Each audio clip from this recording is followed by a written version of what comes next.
नमः सिद्धेभ्यो। नमो नमः सत्हितंकराय वीराय भव्याम्बुजभास्कराय अनन्तलोकाय सुरार्चिताय देवादिदेवाय नमो जिनाय देवादिदेवाय नमो जिनाय। पंच परमेष्टि भगवान की, परम पूज्य आचार्य भगवंत गुरुवर विशुद्ध सागर जी मुनि महाराज की, परम पूज्य मुनि श्री सुप्रभ सागर जी महाराज की, शाश्वत तीर्थराज समेत शिखर जी की। अनंत विकल्प, अनंत संसार और एक समीचीन विकल्प आपको पहुंचा सकता है शिव सुख के द्वार। निर्णय आपका है, क्योंकि संसारी जीवों के मन में प्रतिपल प्रति समय अनेकानेक विकल्प उत्पन्न होते रहते हैं। व्यक्ति उन विकल्पों का समाधान खोजने का भी पुरुषार्थ करता है, लेकिन पुण्य के अभाव में वह विकल्प समीचीनता को प्राप्त नहीं हो पाते और उनका सम्यक रूप से समाधान भी प्राप्त नहीं हो पाता। हम सभी का परम सौभाग्य है कि परम पूज्य आचार्य भगवंत गुरुवर विशुद्ध सागर जी महाराज के मंगल सुभाषित से परम पूज्य मुनि श्री सुप्रभ सागर जी महाराज ने आत्म कल्याण की अनूठी विधा हमें प्रदान की है, जिसके माध्यम से हम अपने मन के विकल्प को समीचीनता प्रदान करते हुए परम पूज्य मुनि श्री के समक्ष प्रस्तुत करके उसका आगम के परिप्रेक्ष्य में सम्यक रूप से समाधान प्राप्त कर सकते हैं, और वही समाधान हमारे आत्म कल्याण के लिए कार्यकारी उपाय साबित हो सकता है। क्योंकि जहाँ विकल्प है वहाँ दुख है, और उस विकल्प का जब समाधान प्राप्त होता है तो अंतरंग में एक सुख शांति की अनूठी अनुभूति प्रारंभ होती है, और वही आत्मा का वास्तविक सुख है। ऐसे आत्म कल्याण की वह अनूठी विधा समीचीन विकल्पों का सम्यक समाधान आप भी जुड़ सकते हैं और अपना समीचीन विकल्प भेज करके परम पूज्य मुनि श्री से आगम के परिप्रेक्ष्य में उसका सम्यक समाधान प्राप्त कर सकते हैं। प्रारंभ करते हैं आज का सम्यक समाधान। और आज के पहले विकल्प के लिए पलक जैन, भोपाल, मध्य प्रदेश से महाराज के चरणों में बारंबार नमोस्तु निवेदित करते हुए अपना समीचीन प्रश्न रख रहे हैं कि महाराज जी, सुरक्षा कवच जब इतना कार्यकारी होता है तो फिर निर्ग्रंथ मुनिराजों पर उपसर्ग कैसे होते हैं? हमारे समीचीन विकल्प का सम्यक समाधान करने की अनुकंपा करें। नमोस्तु महाराज जी, नमोस्तु। ओम नमः सिद्धम। परम पूज्य आचार्य भगवान गुरुवर विशुद्ध सागर जी महाराज की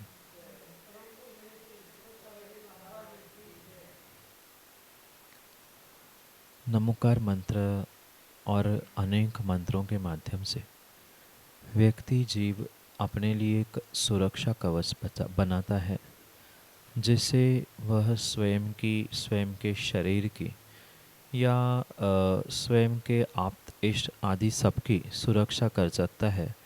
इसमें किसी भी प्रकार से कोई भी विकल्प नहीं है। पर ये बनाया गया जो सुरक्षा कवच है मंत्रों के माध्यम से या स्तोत्र पाठ आदि के माध्यम से, वह व्यक्ति के स्वयं के पुण्य पाप के लिए या पुण्य पाप से होने वाले क्रियाओं के लिए मात्र एक निमित्त भूत ही साधन हो सकता है।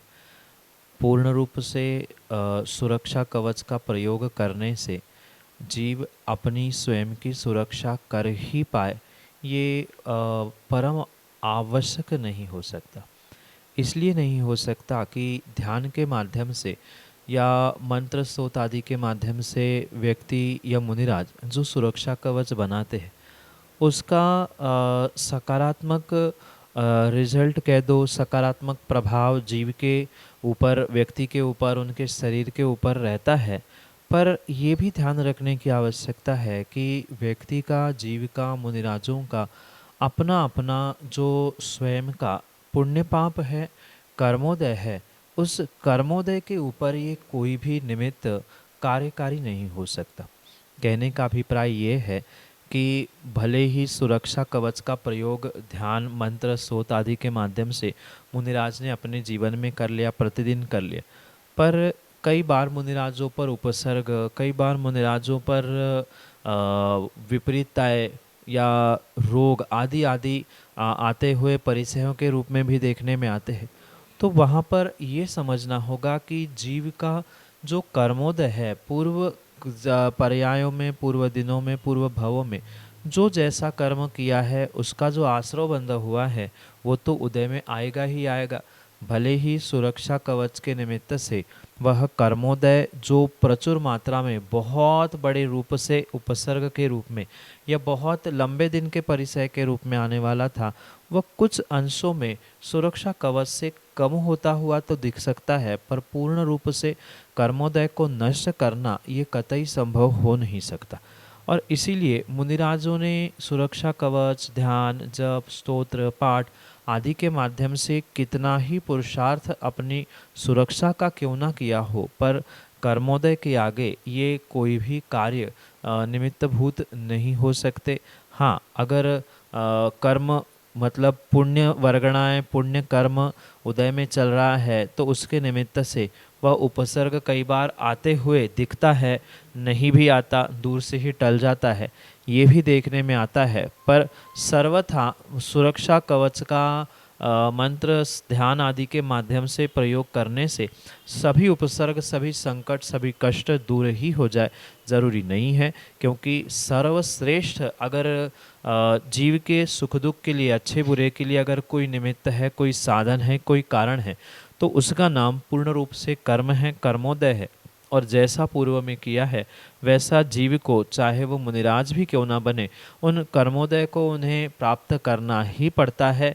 इतना अवश्य है कि कुछ अंशों में कर्मोदय ढीले हो सकते हैं, कम अधिक हो सकते हैं, उनका संक्रमण, उत्कर्षण, अपकर्षण आदि भी कुछ अंशों में होना संभव है, पर पूर्ण रूप से उपसर्ग दूर ही हो जाए सुरक्षा कवच से, यह आवश्यक नहीं है। क्योंकि कर्म सिद्धांत जैन दर्शन में सर्वश्रेष्ठ माना जाता है। यही आपके लिए सम्यक समाधान। देवेंद्र नगर मध्य प्रदेश से वंदना जैन महाराज के चरणों में बारंबार नमोस्तु निवेदित करते हुए अपना समीचीन विकल्प रख रहे हैं कि महाराज जी, व्रती श्रावक श्राविका को समाधि के समय साधु होते हुए भी साधु के दर्शन नहीं हो पाए तो यह कौन से कर्म का उदय हुआ? हमारे समीचीन विकल्प का सम्यक समाधान करने की अनुकंपा करें। नमोस्तु महाराज जी, नमोस्तु। श्रावक चाहे व्रती हो चाहे अव्रती क्यों ना, उसके लिए अगर साधु के दर्शन हो रहे हैं तो स्वाभाविक रूप से उसका वह सातिशय पुण्य का उदय। ये परम सत्य समझना कि सामान्य रूप से भी निर्ग्रंथ मुनिराजों के दर्शन होना, उनकी उपासना, उनकी भक्ति करने का, उनको दान देने का श्रावकों के लिए मौका मिलना, ये बहुत और बहुत ही पुण्य का उदय होने पर ही संभव हो सकता है। और रही बात समाधि के समय की, तो समाधि के समय पे भी अगर साधु का सानिध्य मिल रहा है, साधु के माध्यम से निर्यापकत्व किया जा रहा है, मतलब समाधि संलेखना के लिए मार्गदर्शक के रूप में कोई निर्ग्रंथ साधु, कोई निर्ग्रंथ साधुओं का समूह, संघ, चतुर्वेद संघ प्राप्त हो रहा है, तो वास्तव में ये सातिशय पुण्य के उदय से ही संभव हो सकता है। सामान्य जीवों के लिए ये संभव नहीं है। ठीक है, कोई व्यक्ति व्रती है पर फिर भी व्रती होने से पूर्ण रूप से उसका सातिशय पुण्य उदय में चल रहा है ऐसा नहीं कहा जा सकता।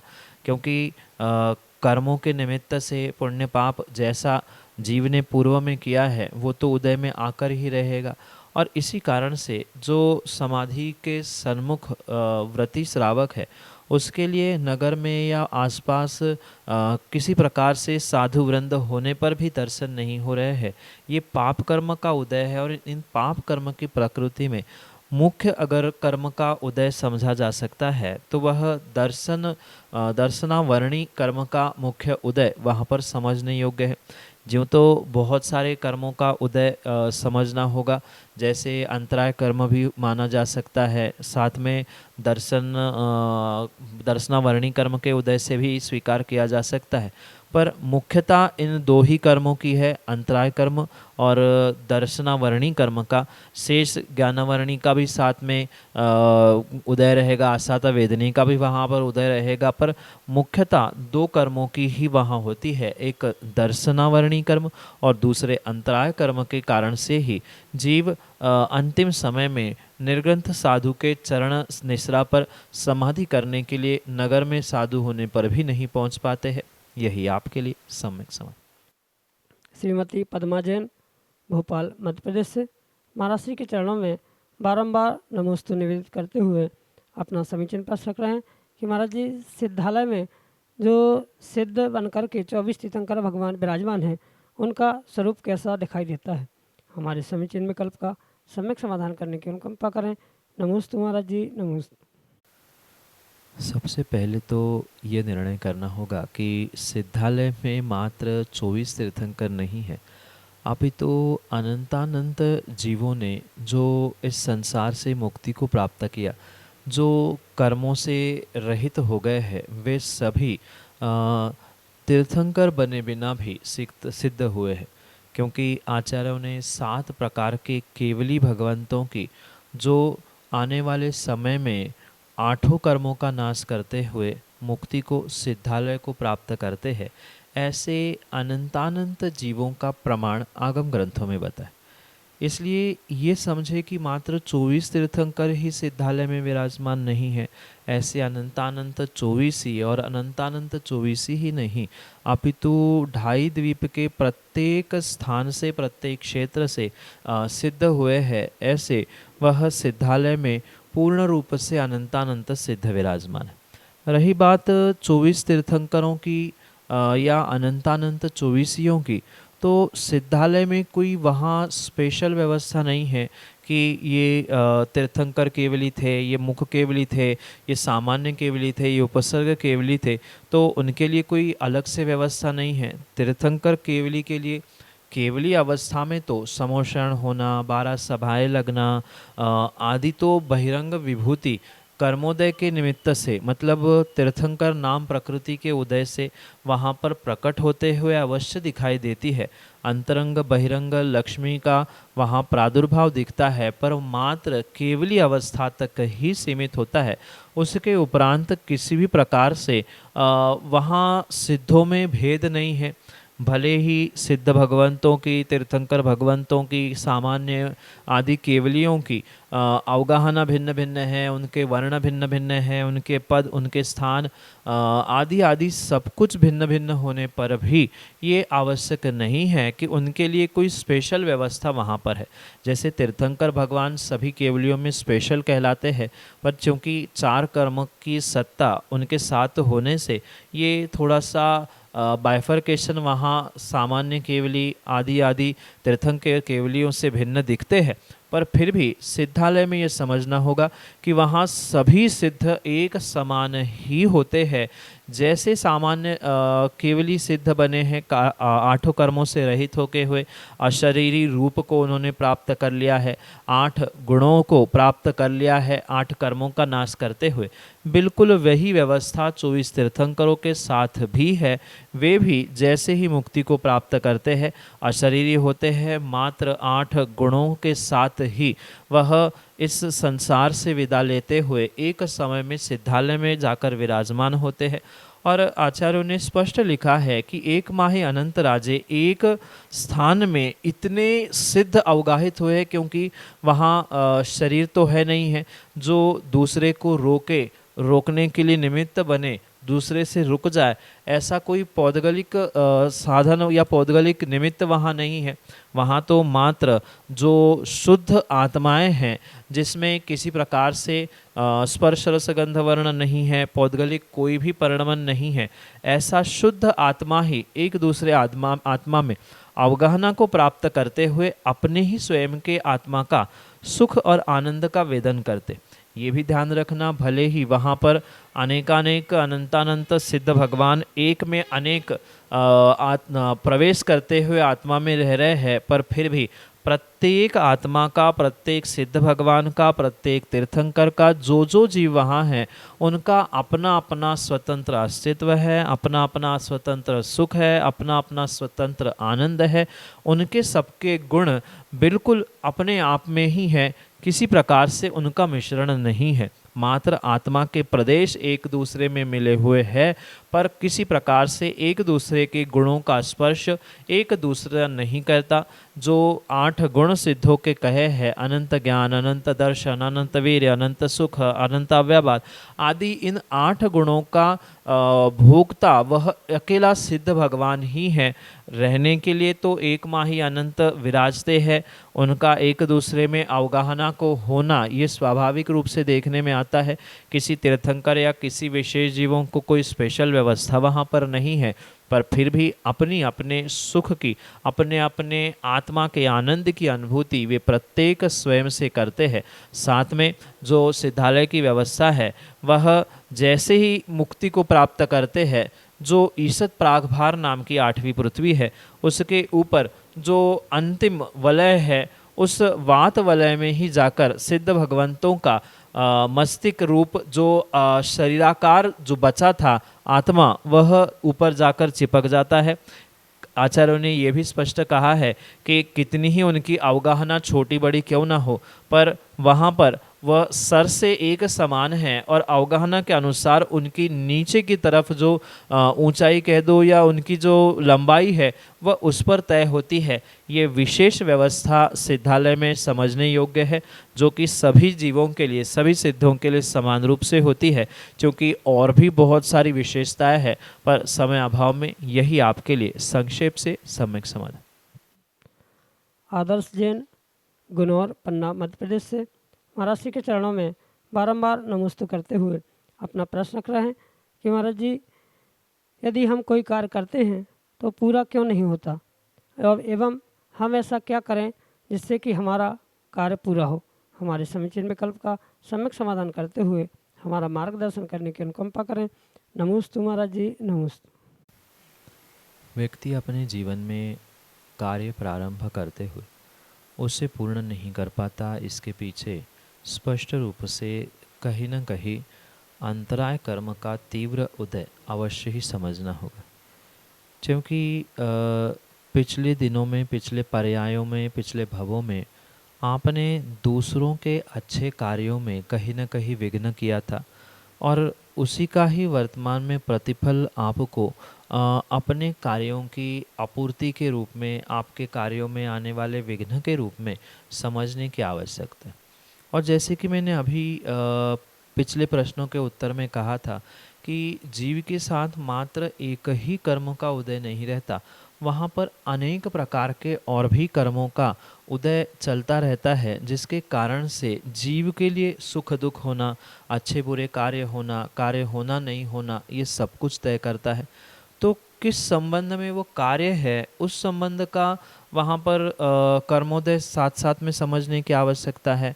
मतलब पढ़ाई के लिए कोई व्यक्ति तैयार है, खूब पढ़ाई की, फिर भी उसे याद नहीं हो पा रहा है, तो वहाँ अंतराय तो है ही, पर साथ में ज्ञानावरणी कर्म का भी उदय चल रहा है। कोई व्यक्ति प्रभु और गुरु के दर्शन करने के लिए पहुँचना चाहता है, वहाँ पहुँच नहीं पा रहा है, ये कार्य था पर कार्य नहीं सिद्ध हो पा रहा है, तो वहाँ दर्शनावरणी कर्म का उदय था।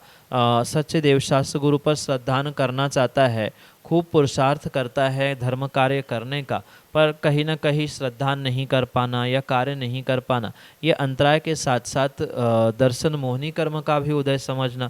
चारित्र धारण करने की भावना है तो भी नहीं कर पा रहा है, तो वहाँ चारित्र मोहनी का उदय भी समझना होगा अंतराय के साथ। तो जिस कार्य से संबंधित जैसा कर्म होगा, वैसा ही वह निर्भर करता है कि इस कारण से ही, मतलब उन कर्मों के उदय से ही जीव अपने क्रियाओं में, कार्यों में सफल नहीं हो पा रहा है। अंतराय कर्म मुख्य है, और तत्तद कार्य के संबंध में जो जैसा कर्म का उदय होगा, वैसे उदय के कारण से ही जीवन में आपके कार्य पूर्ण रूप से फलीभूत होते हुए या परिपूर्णता को प्राप्त करते होते हुए नहीं दिखाई दे रहे हैं। यही आपके लिए सम्यक समाधान। अमिता जैन, अशोका गार्डन, भोपाल, मध्य प्रदेश से महाराज जी के चरणों में बारंबार नमोस्तु निवेदित करते हुए अपना प्रश्न करें कि महाराज जी, क्या हम घर में गृह कार्य करते हुए यूट्यूब आदि के माध्यम से मुनिराजों के प्रवचन सुन सकते हैं?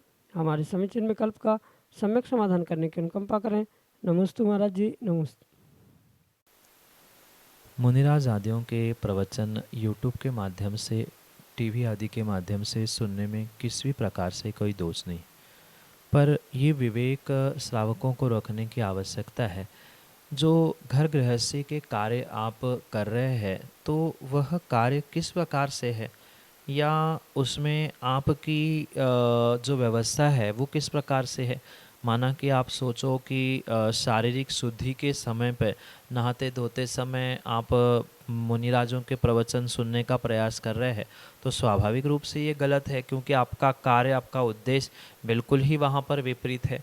हाँ, कई बार ऐसा होता है जो सामान्य घर गृहस्थी के कार्य है जिसमें विशेष रूप से पाप नहीं देखा जाता है, या पाप होने पर भी जो एक व्यवस्थित कार्य घर गृहस्थी के निमित्त से स्वीकार किए जा सकते हैं, उन क्रियाओं को, उन कार्यों को करते हुए अगर आप मुनिराजों के प्रवचन आदि सुन रहे हैं तो उसमें किसी भी प्रकार से कोई दोष नहीं है। पर आप कहाँ बैठे हैं, क्या कार्य कर रहे हैं, समय क्या है, क्रियाएं कैसी है, आपके भाव, आपका स्थान क्या है, ये सब कुछ निर्भर करता है कि आपको उन प्रवचनों को सुनना चाहिए अथवा नहीं चाहिए।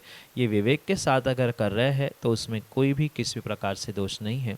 यही आपके लिए सम्यक समझ। छिंदवाड़ा मध्य प्रदेश से अमित भज अगले समीचीन विकल्प के लिए। परम पूज गुरुदेव के चरणों में त्योहार बार नमोस्तु नमोस्तु नमोस्तु।